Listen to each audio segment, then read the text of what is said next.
Welcome to an episode of Tool Time with Devongunsmith, and finally I get round to making dust extraction for my sander.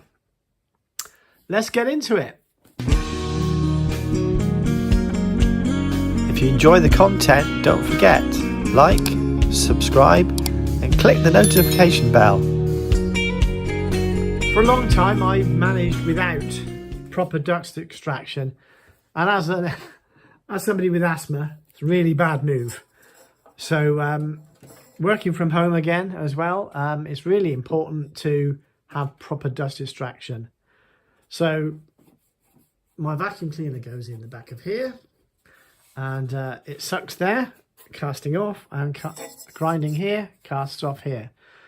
Now the original was all up here in the way and wrapping around here, and it was useless for my purposes as a gunsmith. So having ripped it all off in exasperation for quite some years actually, while it was in a workshop, not a problem, but in this scenario in my home, it's really a bad news.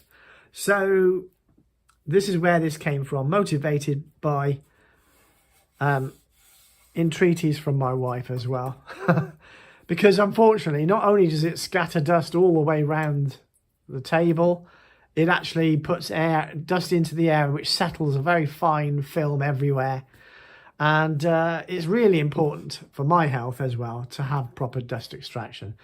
So this video really documents the building of this, as it's clearly been integrated into the machine. It was quite a complex build, so not all of it gets shown in the video, but the assemblage, if you will, so you get a general idea of how it was conceived and how it went together. So let's carry on and look into it.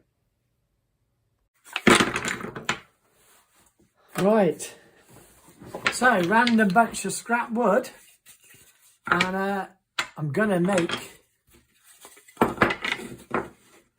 the extractor unit from that. So I will kind of do a time lapse on this because I've had to do a lot of off camera prep just to make it work. So when I used to work at the back of a gun shop, stuff like this used to get chucked out if it was left on my bench, because the salesman didn't know what the hell I was doing and go, "Oh, that's a load of crap, chuck it away." Happened a lot actually. You can imagine the air was blue. Right, so I will start putting this together and make some sense of it. I'm going to use the good old-fashioned super glue because I can get it all back together again quickly, and a certain amount of clumping will get it together quick. Let's get on with it.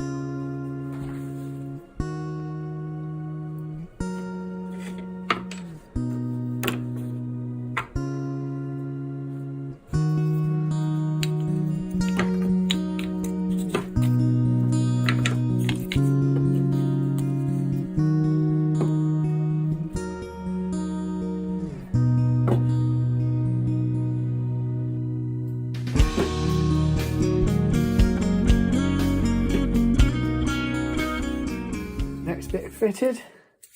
I have to assemble it on the sander. That's where the hose will go. That's one of the fixings on the sander.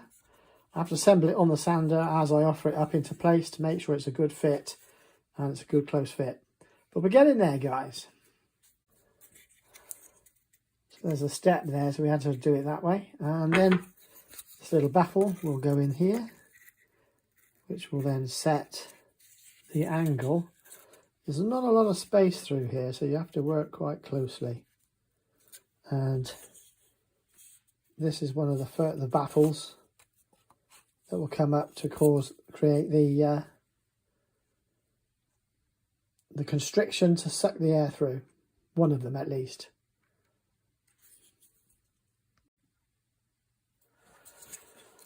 I realised I needed to glue that baffle to the intake, otherwise I won't get the transition there. So done that, and then I'm going to glue it into there, but I need to bolt it back on again and put the front plate on with the corresponding back, so I can get the spacing right there before I glue it.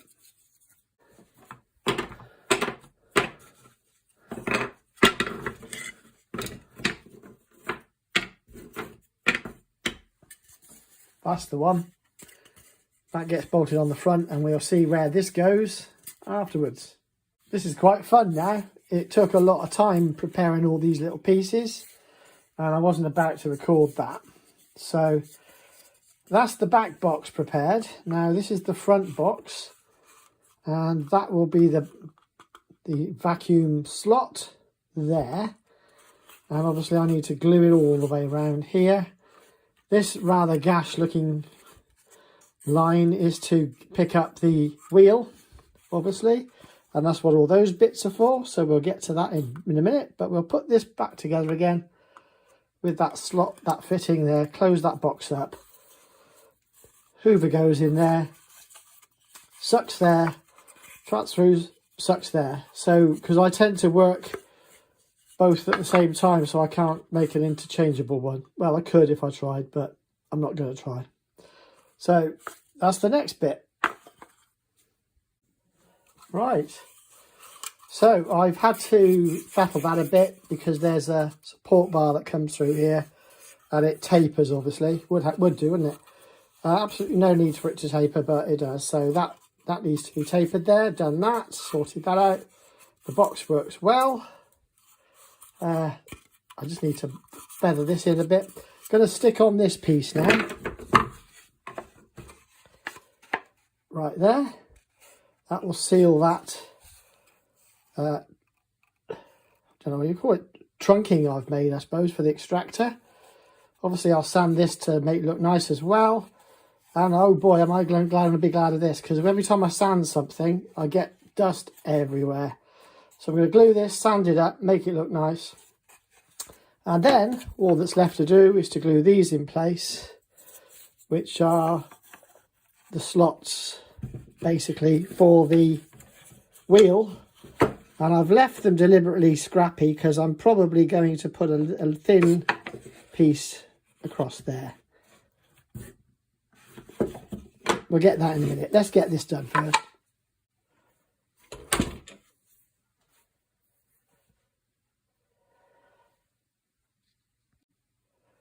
Well, it's certainly gone together quicker than when I was planning it and measuring it and sizing it up. It's going to be a useful piece of apparatus. Let's just see if this is gone.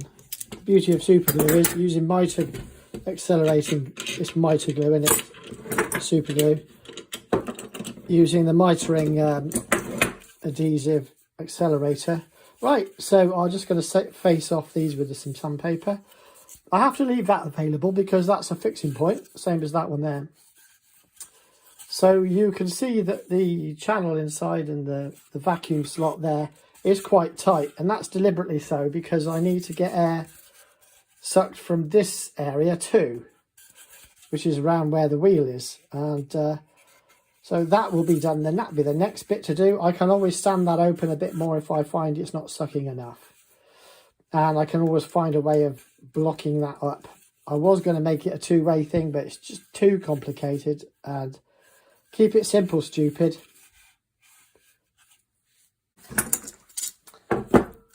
Right, I suppose this bit I can do here.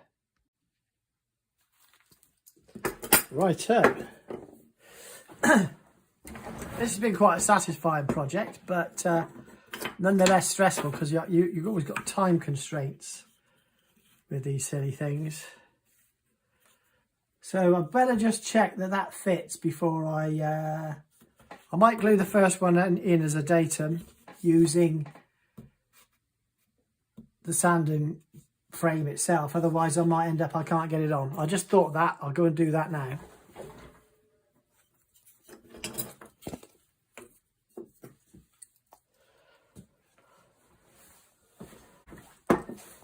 Right, glad I did that.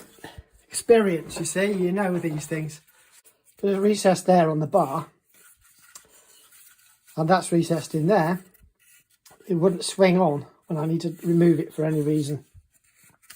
I'm full of dust, so I'll be so glad when this is working. I can promise you that. Right, so I'm going to have to fix those according to the new dimensionings, like so. Otherwise I'll never get the damn things off, or I'll have to trim them. I think I've got a nut, trimming them at this point is going to be difficult. A bit asthmatic now because of all this flaming dust. Right, I'm going to glue them because then I've got the whole thing finished, and then I'm going to have to cut through there with my circular saw after the event because it's not going to work otherwise. Excuse me. As you can see, I'm very close. So one of the things that occurred was I couldn't find my hole saws. They must be up at the workshop. I don't remember them being taken there, but apparently they have. My bandsaw was broken, so I couldn't use that. Couldn't find my jigsaw. So a lot of these holes were made simply using power file, which is why they look so rough. But as it isn't really a big deal because this is only a workshop tool, and only you and I will know that it's a mess in the side. And if it gets clogged up, well, I just have to suck it out with a vacuum hose, won't I, through the slots. That's what I reckon anyway. There we go. There we go, lovely. Let's give that a squeeze and then I'm going to get a clamp on it.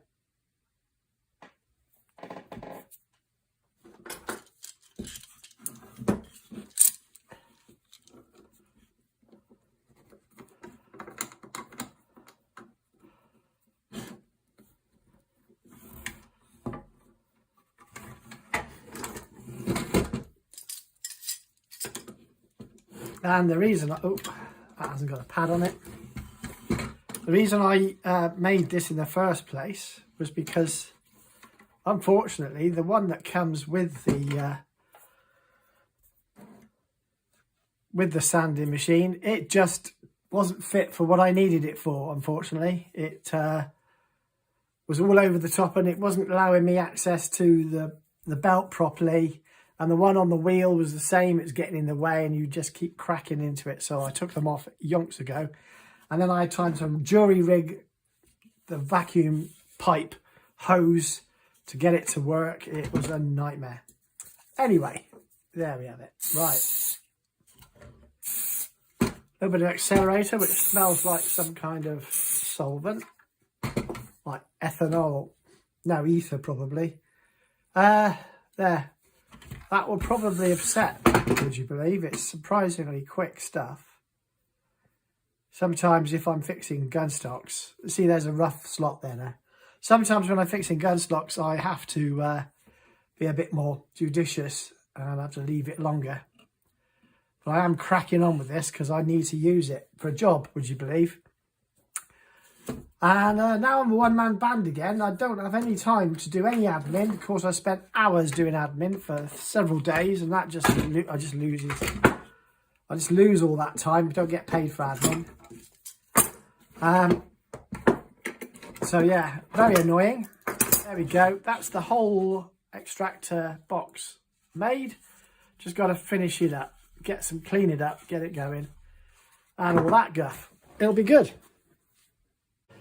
Well, that's it, and that's finished. It's not finished exactly. I need to put a plate across there, but I need to see how it works. I'm thinking of making a plate that I can blank it off there so it only sucks here. I don't think that's going to interfere with that, but I do need to test it. I did manage to drop it, and I've just noticed there's a split.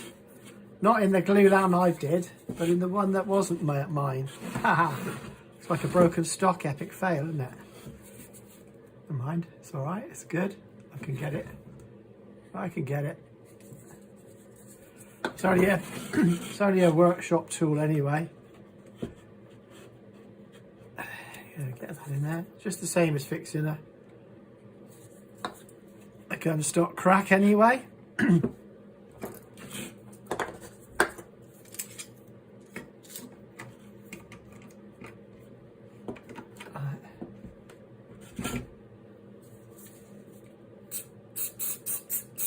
I've got a lot of cleaning up to do now because this was probably messier than a gun stock, would you believe? But anyway, it's done.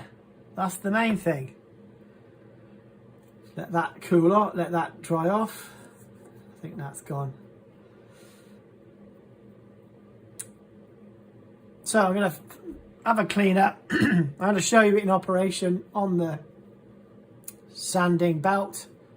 Hopefully that will work. If it doesn't, I'll put a very thin piece across there.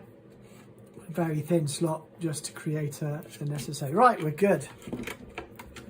So I'm off to clean up and I'll see you in a minute.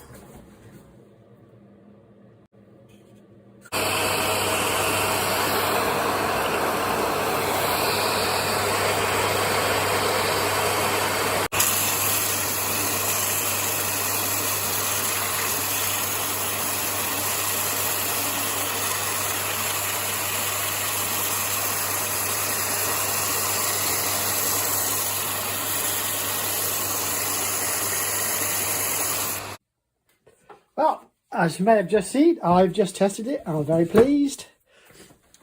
That aperture on the slot is the best. So I've made a former. I'm just going to glue that on there, like so, and then chop that off after the event. So let's just crack on with that. Final job. I obviously won't be staining it and finishing it like I do a gun stock. It's just a tool for the workshop, or should I say the cottage now. It means I can do work in the sitting room without choking myself out. That's the idea anyway. I'm just looking at the slot here. I'm going to leave that proud so I can sand that down. And then obviously cut that piece off afterwards. That's the general idea anyway. Just wait patiently. Sometime later.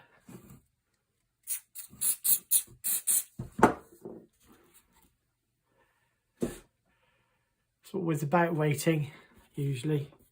But with super glue and the accelerator, it's not that bad. It's all right, really.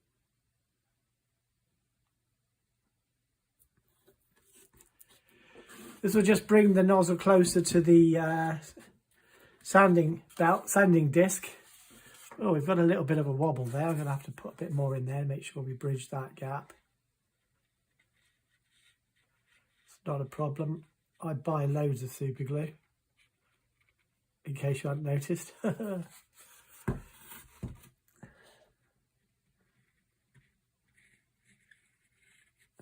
That'll wick in lovely.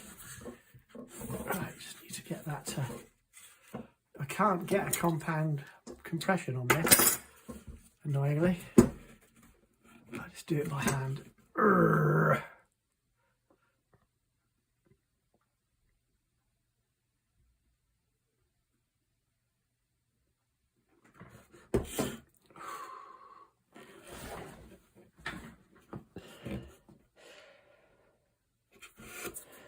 Did this once and I ended up stuck to it. There's a surprise. Duh. There you go. Starting to get me there already. It's going. It's lovely. It's a quick bit of spray helps. Just to accelerate that a little bit.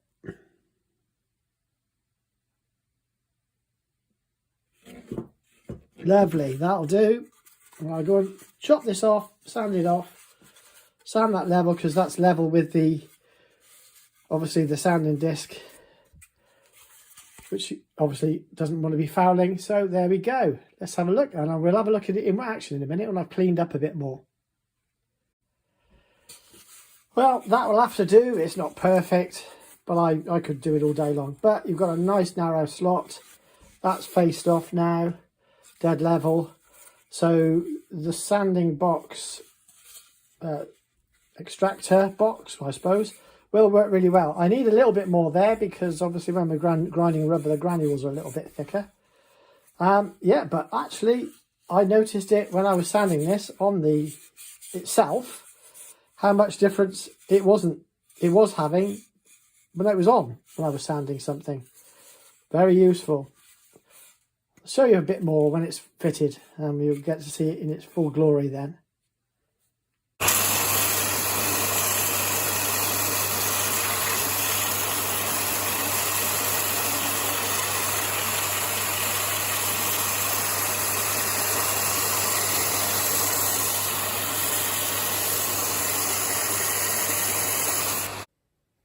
Okay, I suppose I should show you how it went in. Only fair, I suppose.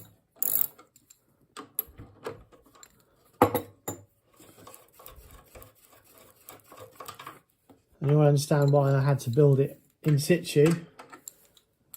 It seems a bit sort of weird, but I was using the sander to actually sand the parts on the box that I was going to make. So that's what I had to fit to. So I had a spindle here. There was originally a clamp and it was being used. And so I had to encapsulate this whole area. Sorry about the fan, that's my dehumidifier running. And there was all the holes in here, so I couldn't encapsulate that. So I had to make my own box, that's what that was for. And you will see there's a locator there to make it sit and locate properly there, which then here causes fouling unless I've sanded it down, as I did. So that's the purpose of that. There's your, obviously, your extraction point. And yeah, so it was a bit of fun to do.